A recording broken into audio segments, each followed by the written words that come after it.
যেওনা নবমী নিশির বিদায়ের বিজয়া, বৃষ্টির ভ্রুকুটি উড়িয়ে প্রতিমা দর্শনে তুমুল ভিড়। বেলুড় মঠ, নয়াদিল্লির রামকৃষ্ণ মিশনে ধুমধামের সঙ্গে আরতি।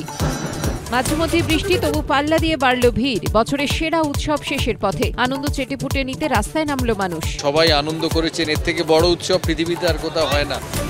মহানবমীতে কালীঘাট মন্দিরে মুখ্যমন্ত্রী অংশ নিলেন আরতিতে, বাজালেন কাঁসর। চালতাবাগান 95 পল্লী ত্রিধারার পুজো ঘুরে দেখলেন অভিষেক।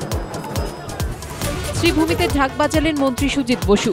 সুরুচিতে অরূপ বিশ্বাসের সঙ্গে ঢাকের বলে মাতলেন সৌরভ। এলেন প্রসেনজিৎ, আবির যিশুরা, বাজালেন ঢাক। দশমী একাদশীতে কলকাতা সহ দক্ষিণবঙ্গে ভারী বৃষ্টির পূর্বাভাস। উপকূলে বইতে পারে ঝোড়ো হাওয়া। বৃষ্টি দাপট দেখাবে উত্তরেও। দ্বাদশীর পর আবহাওয়ার উন্নতি। শ্রীভূমিতে স্ত্রী ডোনাকে নিয়ে প্রতিমা দর্শনে সৌরভ গঙ্গোপাধ্যায়। সৌরভের সঙ্গে প্রতিমা দর্শনে সপরিবারে এলেন দাদা স্নেহাশিস। ৭৯ বছরে জমজমাট নর্থ বম্বে সর্বজনীন পুজোর মণ্ডপে হাজির সুনীল শেট্টি। ঘুরে গেলেন সুরকার প্রীতম সহ এক ঝাঁক তারকা।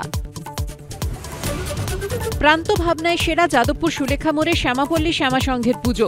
রূপকল্পে সেরার শিরোপা বুড়ো শিবতলা জনকল্যাণের। কেন্দ্রীয় সরকারি কর্মচারীদের পুজোর আনন্দ দ্বিগুণ। উৎসবের মরশুমে আরও ৩% ডিএ ঘোষণা কেন্দ্রের। রাজ্যের সঙ্গে ফারাক বেড়ে 40%।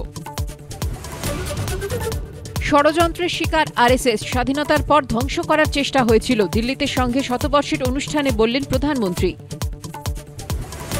ভারতকে শুল্ক চাপ দিতে গিয়ে নিজেই বিপাকে ট্রাম্প। সরকার চালাতে টাকা বরাদ্দ না হওয়ায় আমেরিকার শাটডাউন ঘোষণা হোয়াইট হাউসের। বন্ধ বেশিরভাগ দফতর।